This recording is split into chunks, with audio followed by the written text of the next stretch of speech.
Hey, and welcome to Connect. Today, we're going to talk about the Metaverse.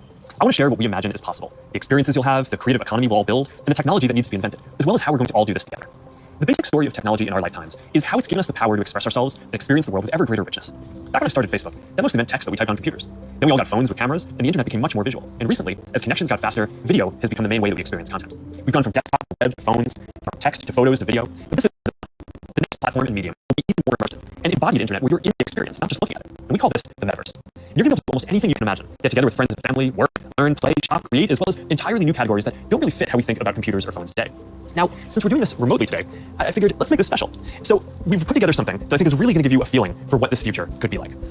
We believe the Metaverse will be the successor to the mobile internet. We'll be able to feel present, like we're right there with people, no matter how far apart we actually are. We'll be able to express ourselves in new, joyful, completely immersive ways, and that's going to unlock a lot of amazing new experiences. When I send my parents a video of my kids, they're going to feel like they're right in the moment with us, not peering through a little window.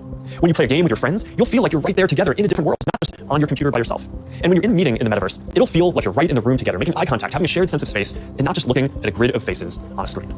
That's what we mean by an embodied internet. Instead of looking at a screen, you're going to be in these experiences. Everything we do online today, connecting socially, entertainment, games, work, is going to be more natural and vivid. This isn't about spending more time on screens. It's about making the time that we already spend better. Screens just can't convey the full range of human expression and connection. They can't deliver that deep feeling of presence. But the next version of the internet can. That's what we should be working towards. Technology that's built around people and how we actually experience the world and interact with each other. That's what the Metaverse is all about. And the best way to understand the Metaverse is to experience it yourself. But it's a little tough because it doesn't fully exist yet. Some of the basic building blocks are here though, and others are starting to emerge as we speak. We're starting to get a sense of how it could all come together and what it could feel like. So today we're going to do something a little bit different. Rather than just focusing on this year's products like a normal keynote, we're going to talk about the future. So let's start by exploring what different kinds of Metaverse experiences could feel like, starting with the most important experience of all, connecting with people.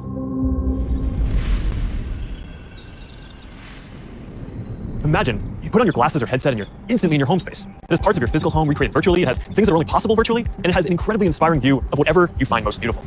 Hey, are you coming? Yeah, just gotta find something to wear.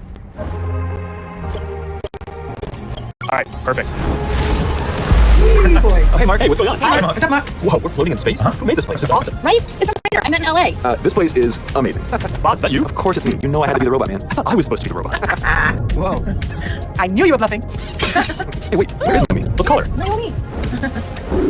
Hey, should we deal you in? Hey, sorry I'm running late, but you've got to see what we're checking out. There's an artist going around Soho hiding AR pieces for people to find. 3D street art. That's cool. Send that link over so we'll get it. This is stunning. That is something. It's awesome. I love the movement. Wait, it's disappearing. This is amazing. Hold on, I'll tip the artist and they'll extend it. Wow. If you guys like it here, I have another image you're gonna love. Check out this forest row. Huh, let's see it. Koi fish that fly? That's new. This is wild. Hey, one sec, Boz. It's Priscilla. Hey, you have to see this beast is going crazy. Oh, I love that guy. We've got to show that to the kids. Can you also send that to my dad? I'll message him. All right, see you at home. This place is great, Boz, but there's something I gotta get back to. All right, so that's a glimpse of a few ways that we're gonna be able to get together and socialize in the Metaverse. It's a ways off, but you can start to see some of the fundamental building blocks take shape. First, the feeling of presence. This is the defining quality of the Metaverse. You're going to really feel like you're there with other people. You'll see their facial expressions, you'll see their body language, maybe figure out if they're actually holding a winning hand, all the subtle ways that we communicate that today's technology can't quite deliver. Next, there are avatars, and that's how we're going to represent ourselves in the Metaverse. Avatars will be as common as profile pictures today, but instead of a static image, they're going to be living 3D representations of you. Your expressions, your gestures, that are going to make interactions much richer than anything that's possible online today. You'll probably have a photorealistic avatar for work, a stylized one for hanging out, and maybe even a fantasy one for gaming. You're gonna have a wardrobe of virtual clothes for different occasions, designed by different creators and from different apps and experiences. Importantly, you should be able to bring your avatar and digital items across different apps and experiences in the Metaverse. Beyond avatars, there is your home space. You're going to be able to design it to look the way you want, maybe put up your own pictures and videos and store your digital goods. You're going to be able to invite people over, play games and hang out. You'll also even have a home office where you can work. Your home is your personal space from which you can teleport to anywhere you want. Now, speaking of teleporting, there are going to be all kinds of different spaces that people make. Rooms like the ones that we just saw, but also games and whole worlds that you can teleport in and out of whenever you want. Teleporting around the Metaverse is going to be like clicking a link on the internet. It's an open standard. In order to unlock the potential of the Metaverse, there needs to be interoperability. And that goes beyond just taking your avatar and digital items across different apps and experiences, which we are already building an API to support. You want to know that when you buy something or create something, that your items will be useful in a lot of contexts and you're not going to be locked into one world or platform. You want to know that you own your items, not a platform. And this is going to require not just technical work, like some of the important projects that are going on around crypto and NFTs in the community now. It's also going to take ecosystem building, norm setting, and new forms of governance. And this is something that we're really going to focus on. Privacy and safety need to be built into the Metaverse from day one. You will get to decide when you want to be with other people, when you want to block someone from appearing in your space, or when you want to take a break and teleport to a private bubble to be alone. You're going to be able to bring things from the physical world into the Metaverse. Almost any type of media that can be represented digitally, photos, videos, art, music, movies, books, games, you name it. And lots of things that are physical today, like screens, will just be able to be holograms in the future. You won't need a physical TV, it'll just be a $1 hologram from some high school kid halfway across the world. And you'll be able to take your items and project them into the physical world as holograms in augmented reality too. You're going to be able to move across these different experiences on all kinds of different devices, sometimes using virtual reality so you're fully immersed, sometimes using augmented reality glasses so you can be present in the physical world as well, and sometimes on a computer or phone so you can quickly jump into the Metaverse from existing platforms. There are going to be new ways of interacting with devices that are much more natural. Instead of typing or tapping, you're going to be able to gesture with your hands, say a few words, or even just make things happen by thinking about them. Your devices won't be the focal point of your attention anymore. Instead of getting in the way, they're going to give you a sense of presence in the new experiences that you're having and the people who you're with. And these are some of the basic concepts for the metaverse. And while this may sound like science fiction, we're starting to see a lot of these technologies coming together. In the next 5 or 10 years, a lot of this is going to be mainstream.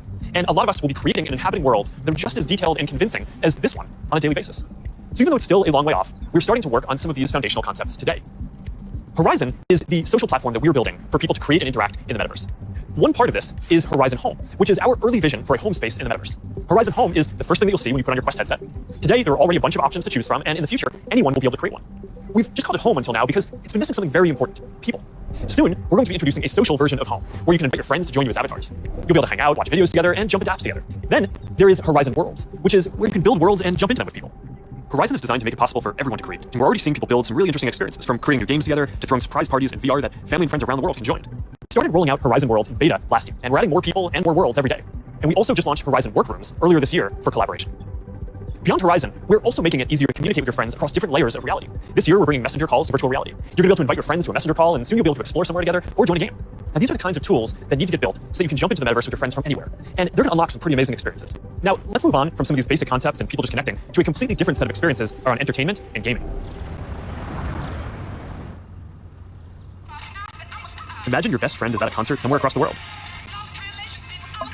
What if you could be there with her? Yo. You're here!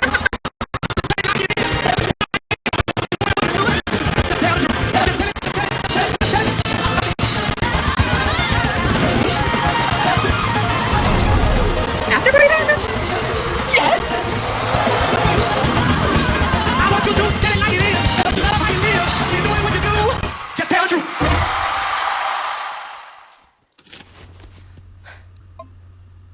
Jumping in now.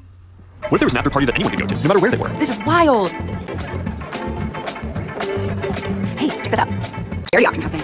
Oh, there's swag. And when you go to the after party, you can connect with other fans, hear new versions of your favorite songs, and check out the merch that just dropped. Ooh, I like that one. Well, now you've got to get it.